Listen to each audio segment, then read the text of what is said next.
তৃতীয় দফার অতিরিক্ত তালিকা প্রকাশ শুক্রবার রাতেই প্রকাশ হয়েছিল দ্বিতীয় দফার অতিরিক্ত তালিকা। 24 ঘন্টার মধ্যে প্রকাশ তৃতীয় দফার অতিরিক্ত তালিকা। এখন থেকে প্রতিদিন প্রকাশিত হবে অতিরিক্ত তালিকা। তৃতীয় দফার সাপ্লিমেন্টারি লিস্টে কত নাম সামনে আসছে সেদিকে নজর থাকছে।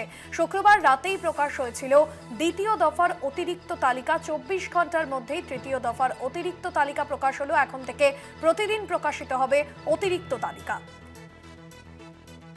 নির্বাচন কমিশনের ওয়েবসাইটে এই তালিকা দেখা যাবে বলে জানা যাচ্ছে। শুক্রবার রাতে প্রকাশ হয়েছিল দ্বিতীয় দফার তালিকা, আর এবার তৃতীয় দফার সাপ্লিমেন্টারি যে তালিকা সেই তালিকা সামনে এসেছে।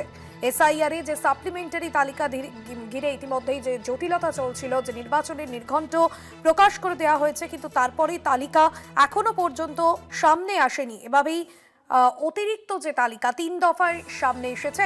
আজ তৃতীয় দফায় তালিকা প্রকাশিত হলো। সত্যসুন্দর রয়েছেন ফোন লাইনে। সত্যসুন্দর, তৃতীয় দফার তালিকায় মুহূর্তে সামনে এসেছে, কি জানা যাচ্ছে? দেখো, একেবারেই তাই। তৃতীয় দফার সাপ্লিমেন্টারি তালিকা প্রকাশিত হয়েছে। সিইও দপ্তরের যে ওয়েবসাইট রয়েছে সেই ওয়েবসাইটে ইতিমধ্যেই কিন্তু সেটা অনলাইনে দেখতে পাচ্ছে ভোটাররা। যারা ইতিমধ্যেই আন্ডার অ্যাডজুডিকেশন ছিলেন তারা কিন্তু নিজেদের এপিক নম্বর দিয়ে এই অনলাইনে সিইও দপ্তরের ওয়েবসাইট এবং ইসিআই নেট পোর্টাল থেকে তারা তাদের নাম সার্চ করে দেখে নিতে পারছেন, এমনটাই কিন্তু কমিশনের তরফে জানানো হয়েছে। তুমি জানো যে এর আগে গত সোমবার প্রথম দফার সাপ্লিমেন্টারি তালিকা প্রকাশিত হয়েছিল এবং তাতে 10 লক্ষ ভোটারের নাম ছিল। তারপরে যে দ্বিতীয় সাপ্লিমেন্টারি তালিকা গত শুক্রবার দিন প্রকাশিত হয় তাতে কিন্তু 20 লক্ষ নাম ছিল, এমনটাই কমিশনের তরফে জানানো হয়েছে। সেক্ষেত্রে তৃতীয় সাপ্লিমেন্টারি তালিকা যেটা আজকে প্রকাশিত হলো তাতে নির্দিষ্টভাবে এখনো পর্যন্ত জানা যাচ্ছে না যে কত ভোটারের নাম রয়েছে।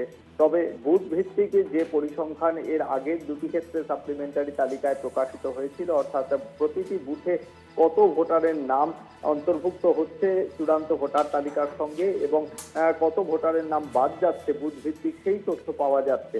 ফলে সব মিলিয়ে বলা যেতে পারে এরপর থেকে নিয়মিতভাবে এই সাপ্লিমেন্টারি তালিকা প্রতিদিন প্রকাশিত হবে, এমনটাই কিন্তু কমিশন সূত্রে খবর। তার কারণ এর আগে কমিশনের তরফে জানানো হয়েছিল যে জুডিশিয়াল অফিসাররা প্রত্যেক দিন যে ভোটারদের বিচারাধীন ভোটারদের নিষ্পত্তি করছেন সেই তথ্য তাদের কাছে এলে তারা তা কমিশনের পোর্টালে তুলে দেবেন এবং সেখান থেকে কিন্তু ভোটাররা যারা বিচারাধীন ভোটার রয়েছেন তারা নিজেদের এপিক নম্বর দিয়ে সেটা দেখতে পারবেন। ফলে গত শুক্রবারের পর আজকে আবারও সেই সাপ্লিমেন্টারি তালিকা প্রকাশিত হলো, তৃতীয় সাপ্লিমেন্টারি তালিকা।